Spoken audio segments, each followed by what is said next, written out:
A black woman, Michelle Turner, becomes the victim of racial profiling when a white police officer, Officer Grant, accuses her of attempting to steal a car. While Michelle had been frantically searching through her own vehicle in a parking lot, trying to locate her misplaced purse containing her ID and other essentials, Grant, observing her from a distance, immediately assumes criminal intent based on her appearance and actions. Despite Michelle calmly explaining the situation, Officer Grant remains unconvinced. She states that she is the owner of the car, and a legal professional running late for an important meeting. Instead of verifying her identity or checking the car's registration, the officer escalates the encounter. Ignoring her explanations, he handcuffs her, accusing her of vehicle theft, and places her in the back of his patrol car. The situation takes a dramatic turn when Michelle informs the officer that she is, in fact, a state attorney. Even this revelation is met with disbelief and condescension. The officer proceeds with the arrest without taking steps to confirm her claims. Eventually, a superior officer is called to the scene, and the truth comes to light. After her credentials are verified, Michelle is released, and Officer Grant's actions are called into question. The incident sparks a larger conversation about racial profiling and systemic biases in law enforcement. Michelle vows to use her experience to advocate for change, ensuring accountability within the system and amplifying the voices of others who have faced similar injustices. Despite Michelle Turner's calm explanation and her clear statement identifying herself as a state attorney, Officer Grant dismissed her words entirely and proceeded to escalate the situation. Michelle had been in the parking lot of her office building, searching for her missing purse inside her SUV. Her ID, wallet, and phone were all in the bag, making it impossible for her to immediately produce identification. She explained her predicament, emphasizing that the vehicle was hers and that she was in the midst of a hectic day as a legal professional. However, her words fell on deaf ears. Officer Grant, a middle-aged white man with a hardened demeanor, approached her with an air of suspicion and disdain. Without taking any steps to verify her claims, he decided to treat her as a suspect rather than an individual deserving basic respect. His questions were curt and laced with implied accusations, focusing on why she was rummaging through the car and suggesting that she might be attempting theft. Michelle, aware of the racial undertones of the encounter, remained composed, carefully choosing her words to avoid further provocation. She repeated that she was the vehicle's owner and an attorney, but her attempts at reason were ignored. Instead of running the license plate or taking other simple steps to confirm Michelle's story, Officer Grant chose to escalate the encounter. With his hand hovering near his holster, he ordered her to step away from the car and put her hands where he could see them. Reluctantly, Michelle complied, knowing that resistance would only worsen the situation. Yet, compliance offered no reprieve. Grant continued to view her with suspicion, his demeanor growing increasingly aggressive. When Michelle tried once more to explain that her credentials were in her missing purse, the officer interrupted her, accusing her of fabricating her identity. Moments later, without further inquiry, Officer Grant moved in and handcuffed Michelle. The cold metal bit into her wrists as he accused her of attempting vehicle theft. Shocked and angry, Michelle protested, asserting her innocence and asking him to check the vehicle registration or her office records for proof of her identity. Grant ignored her pleas, leading her to the back of the patrol car as if her guilt were already established. The situation unfolded in full view of several bystanders who watched but did not intervene.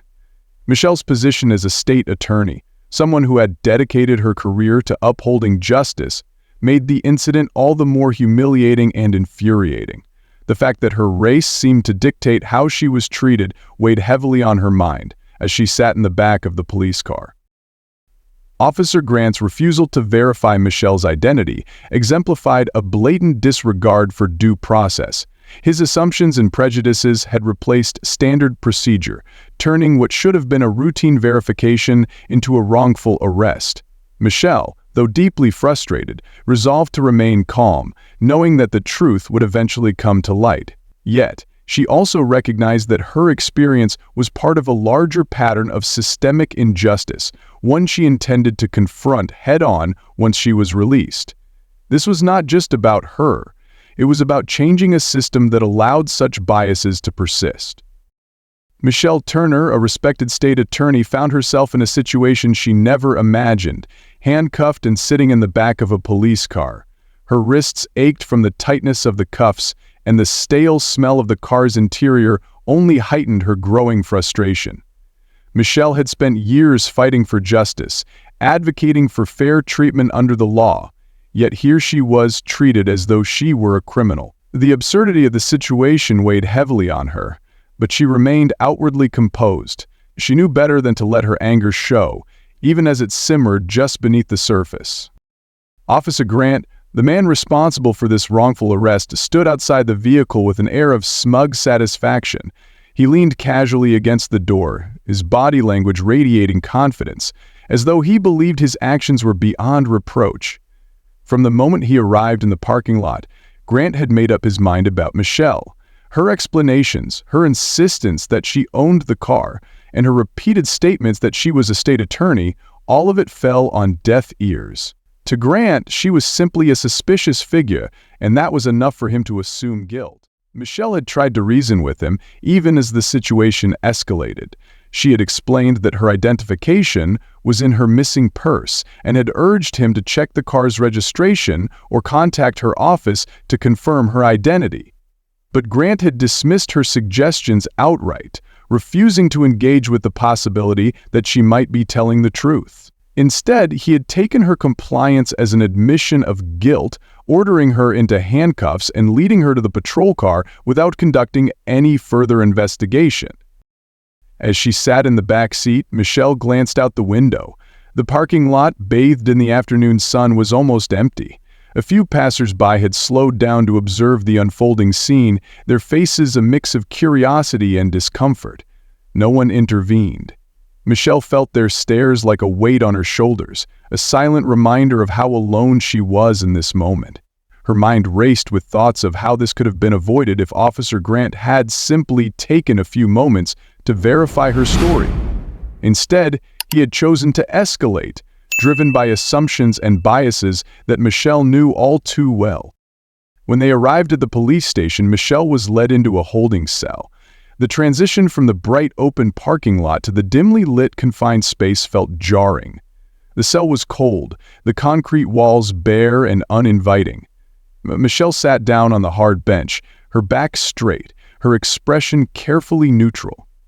She could hear the bustle of the station beyond the bars, phones ringing, officers chatting, and the occasional sound of footsteps echoing down the hall. Yet no one seemed in any hurry to address her situation.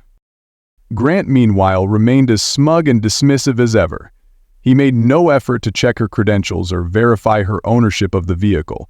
Instead, he seemed content to let her sit in the cell, his earlier assumptions about her guilt unchanged.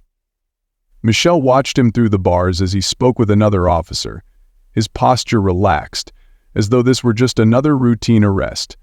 The sight of his casual arrogance made her stomach churn. Michelle had seen men like Grant before, people who wielded authority carelessly, using it as a shield to justify their biases and mistakes. She had encountered them during her years as an attorney, fighting cases where individuals were unfairly targeted or mistreated because of the color of their skin. Now she was experiencing firsthand the kind of injustice she had spent her career trying to dismantle.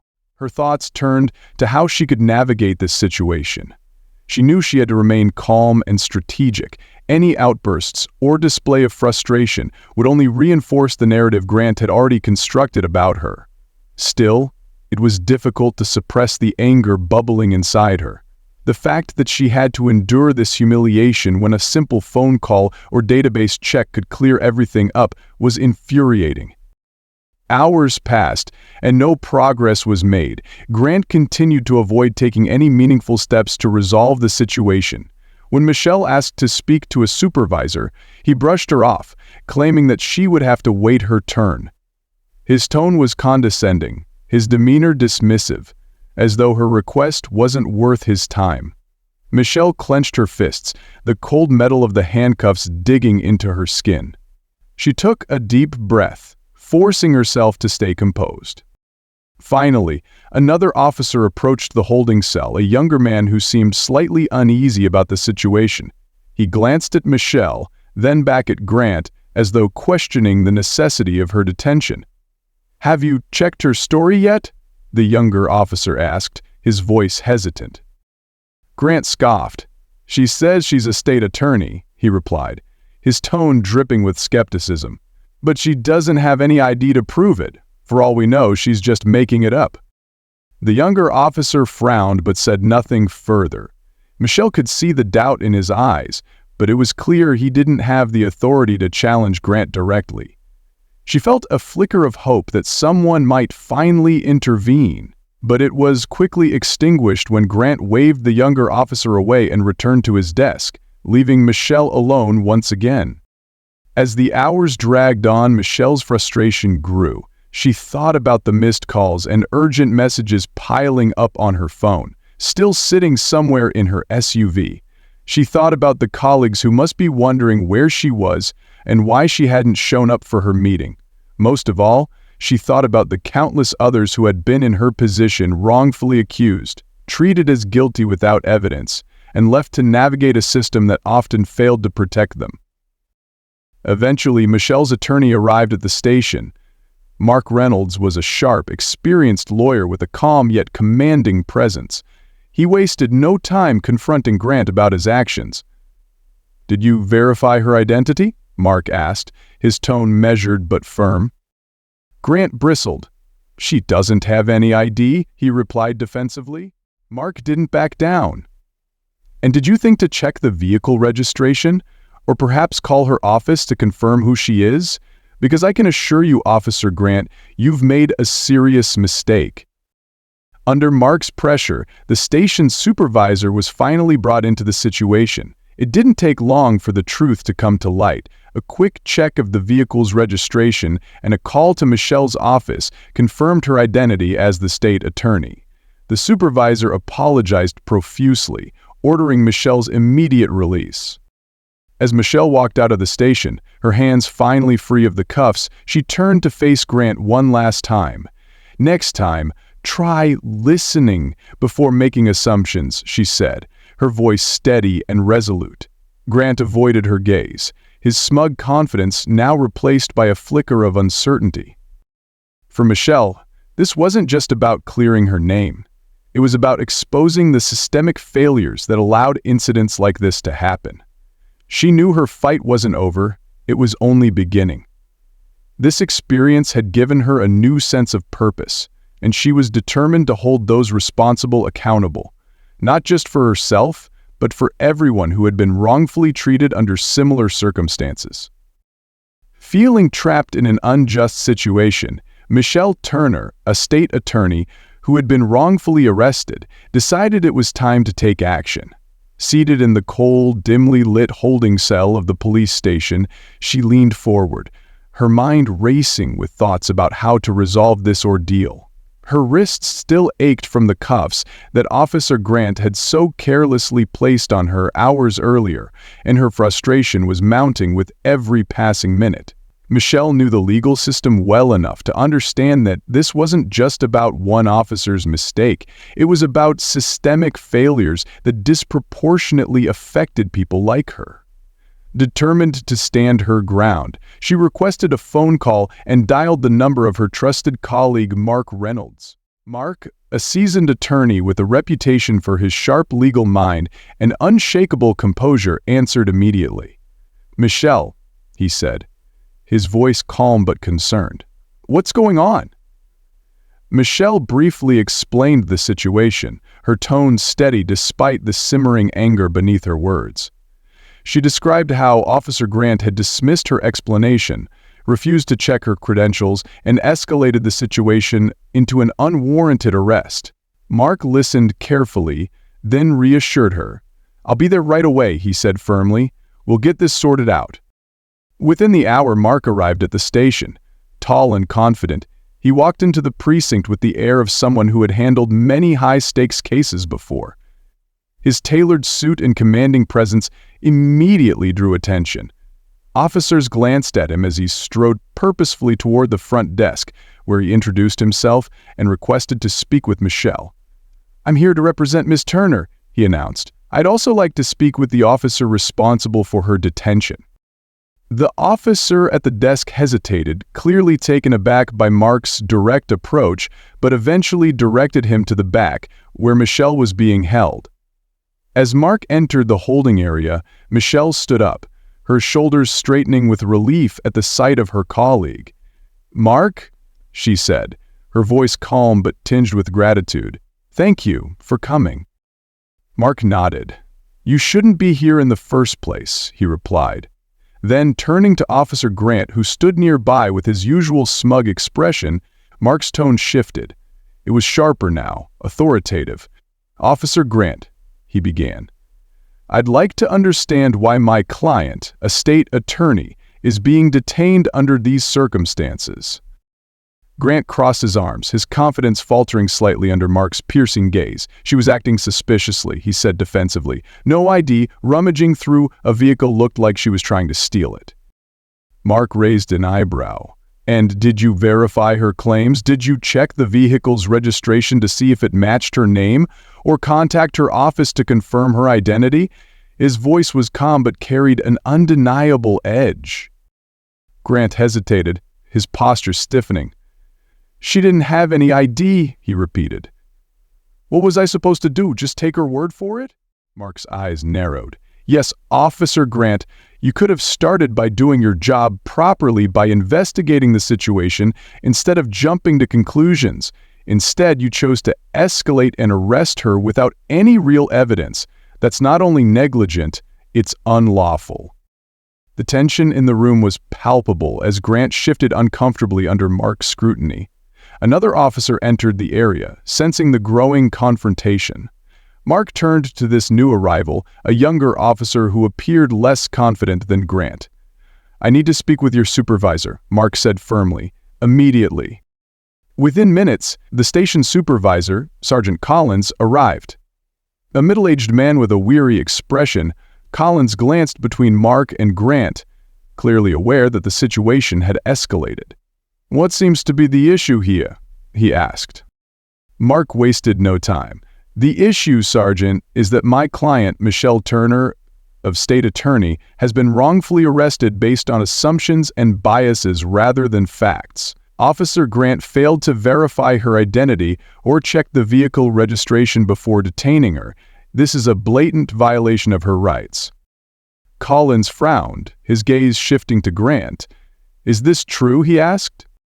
Grant looked away, his jaw tightening. "She didn't have any ID," he muttered again, but his voice lacked the confidence it had earlier.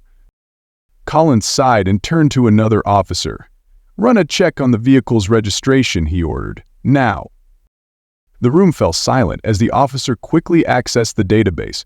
Moments later, he confirmed what Michelle and Mark had been saying all along. The vehicle was registered in Michelle Turner's name. Collins' expression hardened as he looked at Grant. "Why didn't you verify this before arresting her?" he demanded. Grant stammered, struggling to come up with an excuse. "I thought—" "You thought wrong," Collins interrupted sharply. Turning to Michelle, he said, "Miss Turner, I apologize for this error. You should never have been treated this way." Michelle met his gaze, her expression calm but resolute. "An apology is a start," she replied, "but this isn't just an error. This is a systemic issue, and it needs to be addressed." Mark stepped forward. "Sergeant Collins, let me be clear.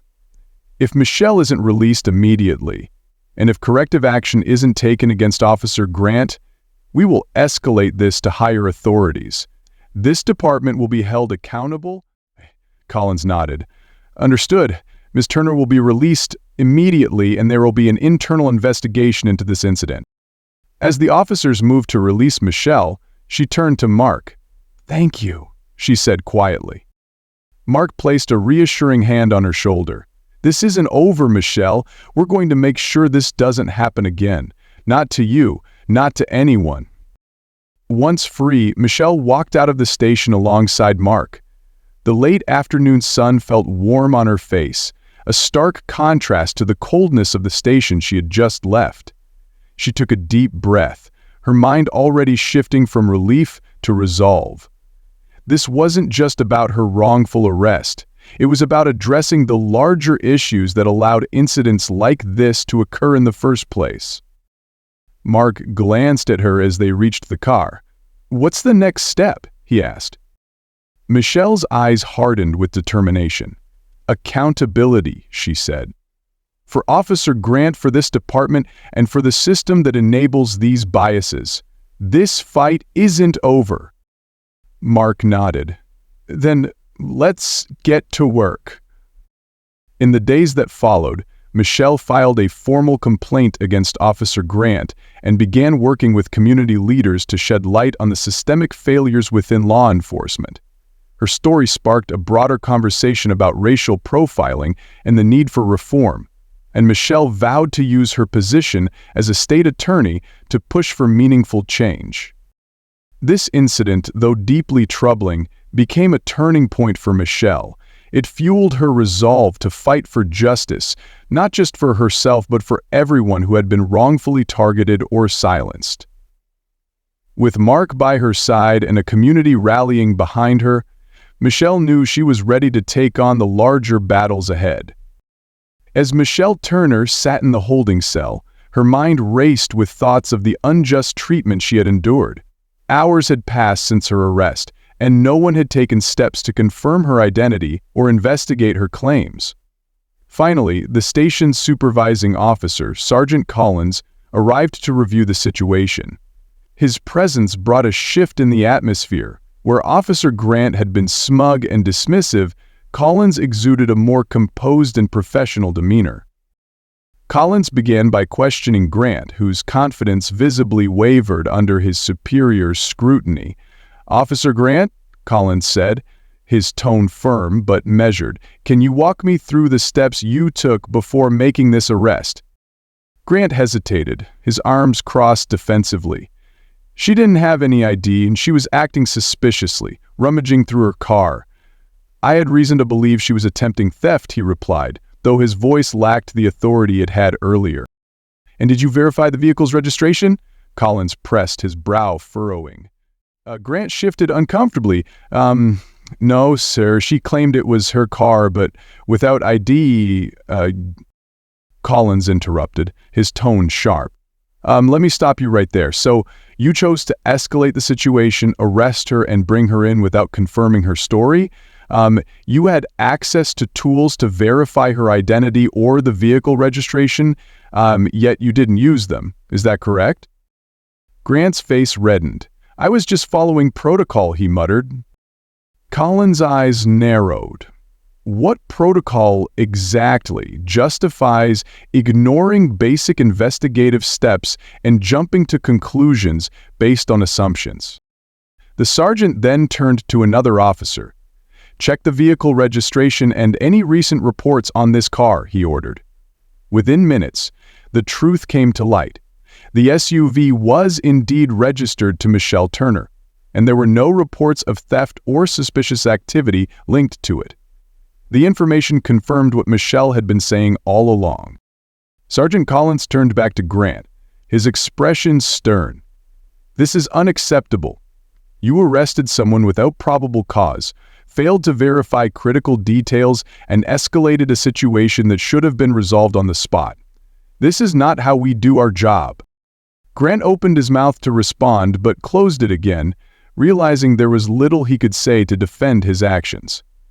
Collins sighed heavily and stepped toward the holding cell. As Michelle stood, her back straight and her composure intact, Collins addressed her directly. "Miss Turner, I owe you an apology," he said, his voice sincere. "It's clear that your arrest was unjust and based on procedural failures. You should never have been treated this way." Michelle met his gaze, her expression calm but firm. "An apology is a start," she replied, her tone steady. "But this is about more than just procedural failures. Officer Grant's actions weren't just negligent, they were rooted in assumptions and biases that should have no place in law enforcement. Collins nodded, acknowledging her point. You're absolutely right. This incident highlights issues we need to address as a department. I assure you, there will be a full investigation into what happened here, and Officer Grant's actions will be reviewed thoroughly. As Michelle was released, the gravity of the situation began to settle over the room. Collins turned back to Grant, his tone colder now. You need to understand the seriousness of what you've done. Racial profiling and poor judgment have no place in this department. We'll be taking immediate steps to address this. Grant, visibly shaken, muttered a quiet, "Yes, sir." But the smug confidence he had displayed earlier was entirely gone. His posture was tense, and he avoided making eye contact with anyone in the room.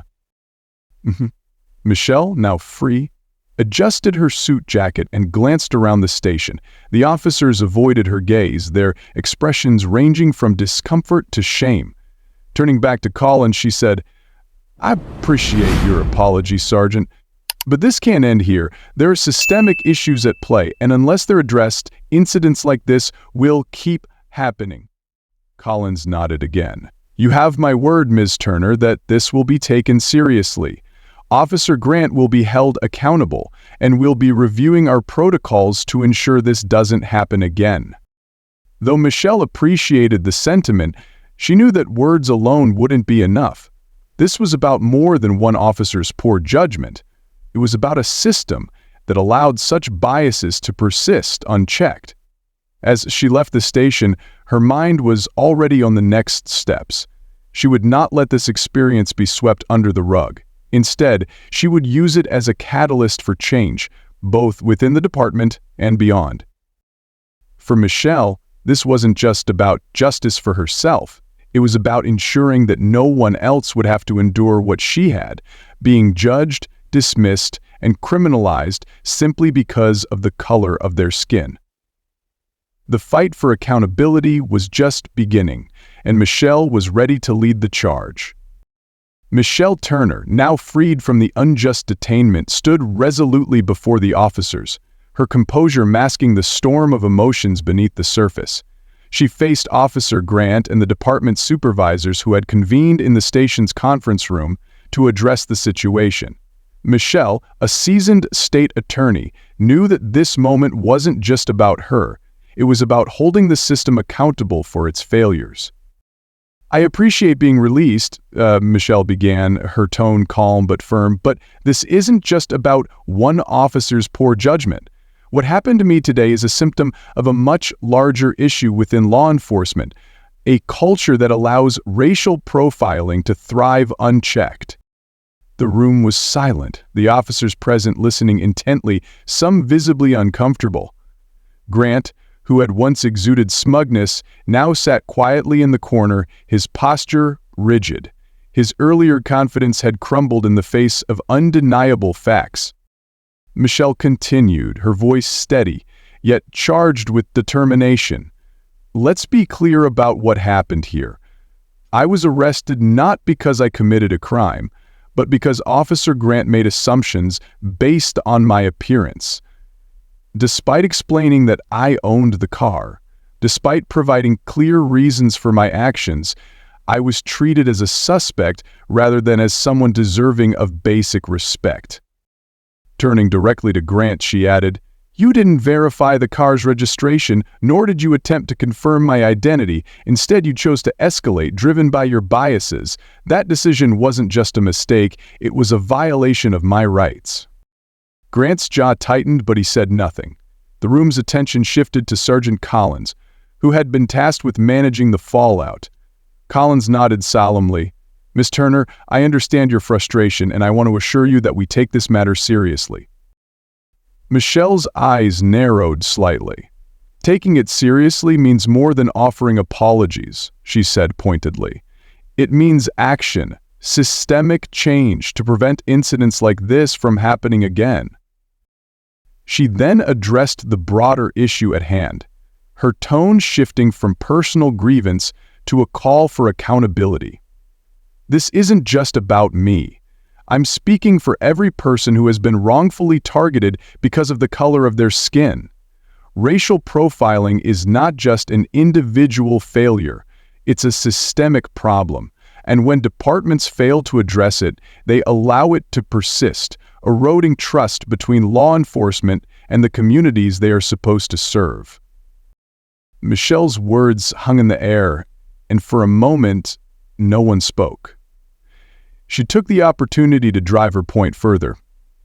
This department has a responsibility, not only to me, but to every member of this community, to ensure that officers are properly trained to recognize and confront their own biases. That means investing in meaningful training programs, implementing oversight mechanisms, and creating a culture where accountability is non-negotiable. Collins nodded again, his expression serious. You're absolutely right, Ms. Turner. We've already begun reviewing our protocols, and I can assure you there will be an internal investigation into this incident. Officer Grant's actions will not go without consequence. Michelle nodded slightly, acknowledging his response, but she wasn't finished. Accountability doesn't stop with one investigation or one officer. It requires a commitment to transparency and ongoing reform. As a state attorney, I've seen firsthand how unchecked biases in law enforcement harm communities. It's time to take real steps to rebuild trust. Collins glanced at Chief Hernandez, who had quietly entered the room during the discussion. The chief stepped forward, addressing Michelle directly. Mrs. Turner, on behalf of this department, I want to extend my deepest apologies for what you've endured. You have my word that we will take immediate action to address the shortcomings that allowed this to happen. Michelle met his gaze evenly. I appreciate your apology, Chief, but words alone won't fix this. What I want to see is a commitment to lasting change. That starts with holding Officer Grant accountable and ensuring that this department adopts policies to prevent racial profiling and unnecessary escalation.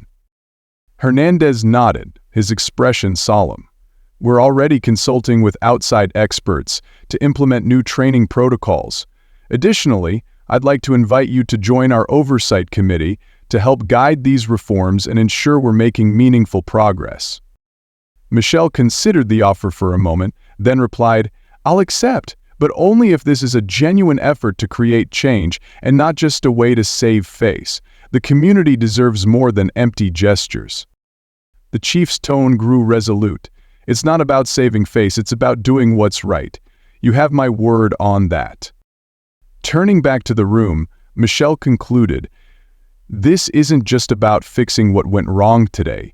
It's about addressing the root causes of these failures and ensuring they don't happen again. I'm willing to work with you to make that happen, but I'll also hold you accountable if you fall short. As Michelle left the station, she felt a mixture of emotions: relief at being free, frustration at the systemic issues she had confronted, and determination to push for change. This was more than a personal victory. It was an opportunity to advocate for justice on a broader scale. She knew the road ahead would be challenging, but Michelle Turner had never been one to back down from a fight. The experience had reinforced her belief in the importance of accountability, not just for individuals, but for the systems that allowed biases to flourish. As she walked out into the afternoon sun, Michelle resolved to keep fighting not only for herself, but for every person who had been silenced or ignored in the face of injustice. The battle for systemic change was just beginning, and Michelle was ready to lead the charge. After an intensive internal investigation into the wrongful arrest of Michelle Turner, Officer Grant faced the consequences of his actions. The findings were clear. Grant had violated departmental protocols by failing to verify Michelle's identity, neglecting basic investigative steps, and allowing his personal biases to influence his decisions. The department concluded that his actions constituted not only professional misconduct, but also a troubling example of racial profiling. As a result, Grant's employment was terminated, sending a strong message that such behavior would not be tolerated. Chief Hernandez, the head of the department, addressed the decision in a public statement. The investigation revealed significant procedural failures and inappropriate conduct by Officer Grant, he said. His actions do not align with the values of this department or the standards we uphold. To rebuild trust with our community, we must hold ourselves accountable and take proactive steps to prevent incidents like this from happening in the future. Michelle Turner, who had been at the center of the ordeal, watched the department's response with measured resolve. While she welcomed Grant's termination as a step toward accountability, she remained focused on the bigger picture. "This isn't just about one officer's misconduct," she stated during a press conference. "It's about addressing the systemic issues that allow racial profiling and poor judgment to persist within law enforcement." In the wake of the incident, the department announced a series of reforms aimed at addressing the root causes of the problem. Among the measures was the implementation of comprehensive training programs designed to combat racial profiling and teach de-escalation techniques. The training, which would be mandatory for all officers, would include implicit bias education, cultural sensitivity workshops, and real-world scenario simulations to help officers make better decisions in high-pressure situations. Chief Hernandez emphasized the importance of these initiatives. "We understand that rebuilding trust requires more than disciplinary actions," he said. "It requires systemic change. These training programs are just the beginning of our commitment to ensuring that all members of our community are treated with fairness and respect." To ensure accountability and transparency, the department also established an oversight committee to monitor the implementation of the new protocols and evaluate their effectiveness. The committee included representatives from the community, legal experts, and law enforcement officials. Michelle Turner was invited to join the committee, a role she accepted with a clear goal in mind: to hold the department to its promises and push for meaningful progress. "This is an opportunity to turn a painful experience into a catalyst for change," Michelle said. "The reforms must be more than a box-checking exercise. They need to lead to real, measurable improvements in how officers interact with the communities they serve." The department's commitment to reform was met with a mix of cautious optimism and skepticism from the public. While many appreciated the steps being taken, others questioned whether the changes would lead to lasting improvements. For Michelle, this skepticism underscored the need for continued vigilance. "Change doesn't happen overnight," she acknowledged, "but if we stay persistent, hold people accountable, and keep the pressure on, we can create a system that works for everyone." In the months that followed, the department began rolling out its new training protocols, starting with Grant's precinct. Officers participated in workshops that challenged them to confront their own biases and learn strategies for building trust with diverse communities. Early reports indicated a positive shift in officer attitudes and a reduction in complaints related to profiling and excessive force, though much work remained to be done. Michelle, meanwhile, continued to advocate for broader reforms beyond the department, partnering with community leaders to address systemic issues in policing at the state level. She organized town hall meetings, provided legal guidance to those affected by similar incidents, and used her platform as a state attorney to push for legislative changes. Reflecting on the progress made since her arrest, Michelle remained resolute. "Terminating one officer is important, but it's only the first step," she said. "True justice requires a complete overhaul of the systems that allowed this to happen in the first place. We can't stop until every person, regardless of their background, is treated with the dignity and fairness they deserve." For Michelle, Officer Grant's termination was a personal victory, but it was also a reminder of the larger fight ahead. She had transformed her experience into a powerful movement for change, one that aimed not only to reform the department that had wronged her, but also to inspire a national conversation about accountability, equity, and justice in law enforcement. After her wrongful arrest and the subsequent fallout, Michelle Turner was invited to join an oversight committee formed by the police department to guide its reform efforts. The committee, composed of community leaders, legal experts, and law enforcement officials, was tasked with addressing systemic issues, including racial profiling and the misuse of authority. Chief Hernandez personally extended the invitation, emphasizing the importance of having Michelle's expertise and perspective in shaping the department's future. "This is an important step," Michelle acknowledged during their discussion, "but let me be clear, if this is just a way to save face or check a box, I'm not interested. The community deserves real, lasting change." Hernandez assured her that the department was committed to meaningful reforms, including implementing comprehensive training on implicit bias and de-escalation, as well as improving accountability measures. He expressed confidence that Michelle's presence on the committee would help ensure these initiatives were both effective and credible. Recognizing the opportunity to push for systemic improvements, Michelle accepted the offer. However, she made her expectations clear. This isn't about appearances or quick fixes. It's about addressing the deep-rooted issues that allow injustices like mine to happen. If we're not willing to dig into the hard truths and implement real change, then this committee will mean nothing. As she joined the committee, Michelle brought her determination and expertise to the table, vowing to hold the department accountable for its promises. For her, the position was not a symbol of reconciliation, but a platform to ensure that the reforms were meaningful, impactful, and capable of restoring trust within the community. Motivated by her own wrongful arrest and a desire for systemic change, Michelle Turner began organizing community forums to address deep-seated issues in policing. Held in local community centers, libraries, and town halls, these forums served as safe spaces where residents could come together to share their stories, voice concerns, and discuss actionable solutions. Michelle, leveraging her position as a state attorney, used the forums to amplify the voices of those who had long been silenced or ignored. The gatherings quickly gained traction, drawing people from all walks of life who were eager to be part of the conversation. Many attendees shared harrowing accounts of racial profiling, excessive force, and other forms of misconduct. Others spoke about their fear of engaging with law enforcement or the lasting impact of unjust encounters. For some, it was the first time they had felt heard. Michelle listened intently, both often taking notes, and worked to ensure that each session was both productive and empowering. Forums are about more than just telling stories, Michelle explained during one meeting.